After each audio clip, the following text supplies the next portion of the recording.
Hello, namaste, and welcome to Delhi. I'm Devina Gupta, and this is Work Life India on the BBC, the show that looks at all things to do with money, the work we do, and the lives we lead. Now, nearly 57 million people are suffering from depression in India. Workplace stress is among the top reasons for it. Yet talking about mental health is still a taboo in many offices. So we're asking, how can you recognize, deal with, and tackle mental health problems at workplaces?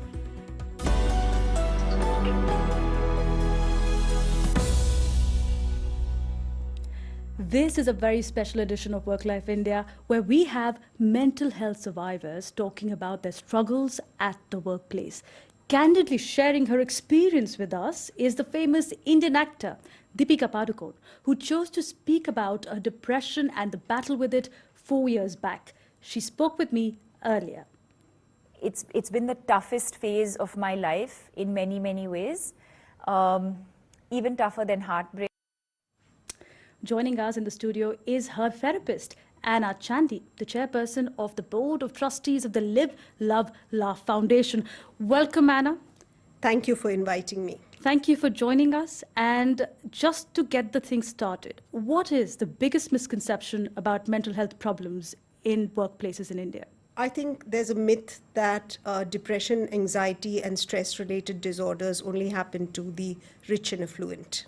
We'll pick on that because we also have Karan, who is a founder of Happiitude. It is a startup that has happiness workshops for corporates. Karan, what is your biggest challenge when you tell corporates to spend on workshops or for happiness of their employees? Yeah. So the biggest challenge is to convince them that happiness is not fun. You won't have people dancing on the floor, and you'll have a responsible and effective people. That's the biggest challenge. Well, to deconstruct all of it, we also have Deepti Ahuja, who's founder of SOS Sense of Self Mental Health Initiative. Welcome, Deepti, and thank you for coming here because you've had a very difficult personal journey and you have battled mental health illness and faced discrimination at workplaces. Right. Tell us about your journey. I was diagnosed, it was said that I'm on a bipolar spectrum. However, I've still not been tested for it, and all sorts of stigma, everything has actually contributed to me not going for a proper test. Also, there wasn't enough awareness at the time that I was so-called diagnosed. I've been to 3 different workplaces. I've experienced 3 different workplaces ever since that diagnosis, so to say. One of them has been amazing. It was just the loveliest places to work at. My team was extremely supportive. My upper management was extremely supportive.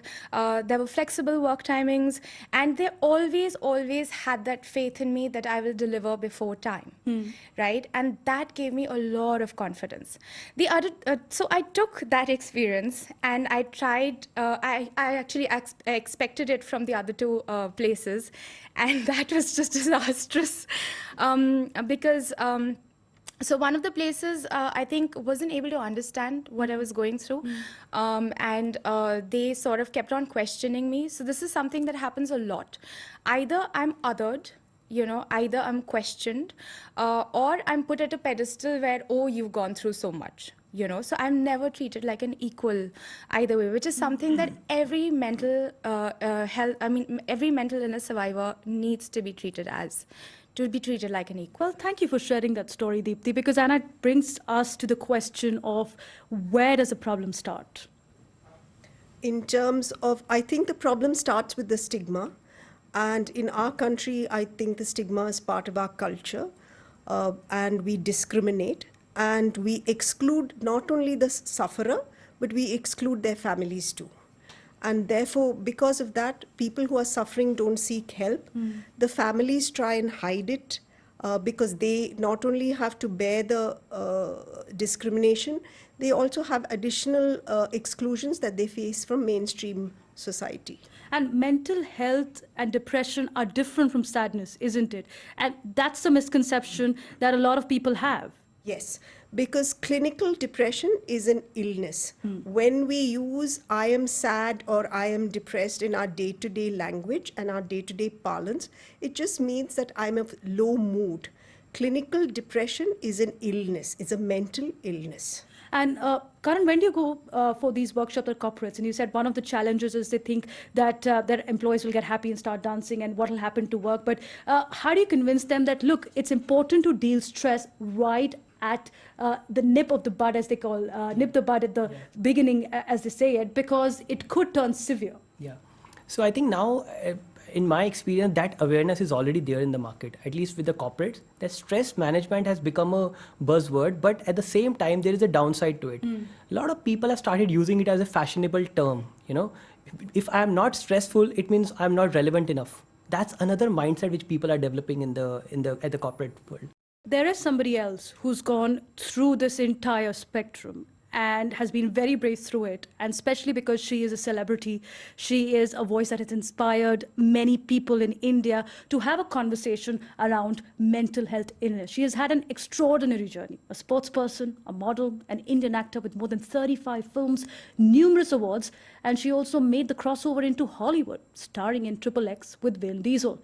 Deepika Padukone is one of the few celebrities who have openly talked about struggles with depression. I spoke with her earlier today and began by asking about her journey being in the spotlight when she first experienced signs of depression in 2014. I remember waking up like randomly with this pittish feeling in my stomach. It was the 15th of February, I remember. And it just sort of crept up on me. I didn't know why it was happening or what it was. And it sort of felt weird because it's something that I'd never ever felt before. I mean, when you have a fever or when you have a cold or any other sort of illness, you usually kind of know what it is. But this time it felt different. It felt like something I'd never experienced before. So I didn't know what it was. And just bouts of crying, you know, randomly without any warning, feeling extremely low, lack of motivation, and yeah, I mean, I remember those days like that. I remember it, to be extremely dark and just almost empty and directionless, I think. And, you sort of start questioning your existence. I mean, that's what I remember feeling at that point. So what was the first time that you were able to accept that this is actually depression? And was that acceptance easy? To be honest, I feel like the biggest struggle for me was not knowing what it was.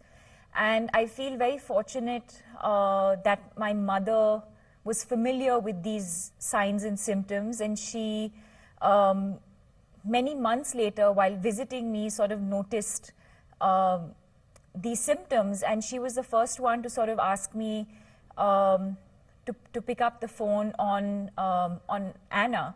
And when I spoke to Anna, she kind of instantly knew from my voice that I needed professional help. And yes, I think that immediately sort of, I felt at ease. You resisted medication at first. Why is that? Yes. Because I'd always heard, I think at that point it was my lack of awareness, and I'd always heard about how people get addicted to medication or how it would have side effects. But there were days of highs and there were days of lows. So when you start feeling better, you feel like, okay, I'm actually getting better, but that's not how it is. There are days when you think you're getting okay, and there are days when you feel extremely low. So on your low days, you feel like you really need the support of medication. And there are days when you feel better, where you feel like, okay, maybe I don't really need it. So I think it was that sort of pendulum that made, and the stigma that made me feel like can I trust this thing that I'm putting into my system? What is it going to do for me? What is it going to do to my mind? What is it going to do to my body? Will I get addicted to it?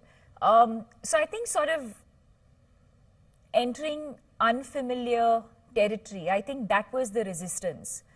But I feel like you kind of get to a point where you're so desperate that any kind of help is welcome. And I think that's the day I started taking my medication. And of course, I think a little bit of talking through with my doctors gave me some sort of ease. And so I think that was the initial resistance. Well, you continued working through this entire period of your life. You were in constant spotlight. You were meeting people, going to award events with a smile on your face. Were people around you who were working with you aware of what's going in? Not initially, because I think I myself was sort of struggling and battling with what I was dealing with and what is it that I was going through before I could even share it with anyone else. Once I accepted it is when I told a few people around me, and I instantly felt better because I felt like I wasn't hiding anything from anyone. I felt like I was being honest, and I felt like I was being supported. You've inspired a lot of people to talk about mental health illness in India, and a topic which was taboo for a long time. Did you experience any backlash when you made depression a public statement? And when you came out with it, was there a risk for your career that you're putting yourself into? So at no point was there any sort of backlash. There was one sort of negative article that I read, which a very popular and famous writer wrote a blog, and she said she doubted whether I was being paid by a pharmaceutical company to talk about depression and if I was being paid for it. And basically, you know, there was a slight doubt in her mind that maybe there was an agenda behind me suddenly coming out and speaking about my mental health. But apart from that, from an industry and work point of view, I think it was celebrated, if not anything else. And no, I didn't feel judged at all. Well, Deepika has established a foundation called the Live, Love and Laugh Foundation. And Anna has been a therapist who's with us, as I introduced her in the beginning of the show. Anna, what a powerful story, because it also talks about the myths that even celebrities, people who are successful, have been exposed to because of mental health illness. She was successful in getting you as a therapist, but we're talking about a country where there are less than one psychiatrist for 100,000 population. The global requirement is at least 3. How do we deal with the situation? I think that's a really enormous task, but I think in order to help the situation, I think you can have what we call a particular model for training for lay counseling for the country, and that this lay counseling model, which is designed for our culture, which is culturally sensitive. And for example, we actually do a model like that with the ASHA workers in Davangere district. Which is in the villages of Western Karnataka. state, Southern state, sorry, of Karnataka. Of Karnataka. Yes. And where we use the ASHA workers, which are the government workers, and they actually do psychoeducation among the village folk.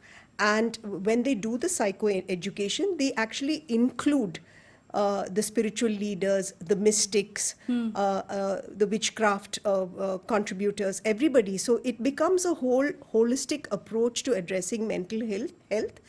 And we have been very successful because once the rural folk understand that this is about mental health and it's not about being possessed or something, they are willing to take professional help. Let me come to you on this because, Karan, what are the individual approaches that you take in your workshops, in different corporates, when you are talking about stress busting, when you're talking about positivity at workplace? Is it like a uniform approach, or you actually tailor them according to specific needs of employees in that organization? See, first of all, we don't work with the people who are clinically, Yes. depressed. We work with the people who are functional, and we try to make them, better function. Can I tell at you the- something? According to data by ASSOCHAM, 40% of Indian employees Yeah. are actually depressed Yeah, and I- suffering from anxiety. Correct. And I completely agree to that. I think I don't even need data for that because I see it on day in and day out. Just that, they don't have a certificate, or they are not clinically, kind of in that category yet. So they come and we work with them. So what I would like to add one more thing, what Deepti was saying, that, there are two things which were supporting us very importantly in our Indian society. One was a joint family system. Second was the religious support which we used to have. It's not just the festival. It's the, thinking that there's somebody who's taking care of me.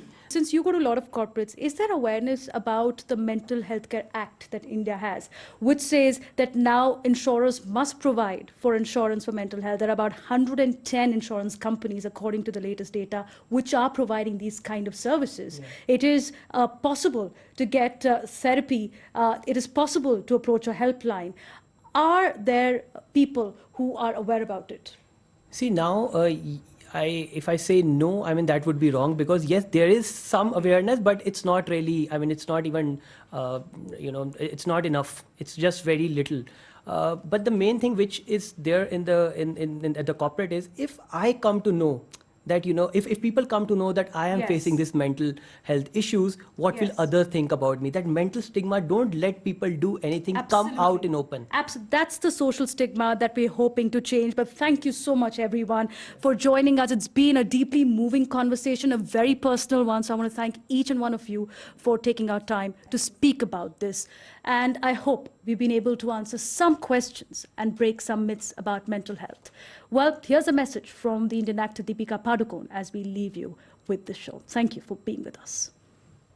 To listen and to trust. I think when sometimes people tell you they're not feeling good or not feeling well, to actually empathize. I think empathy is an extremely important emotion in the journey to recovery.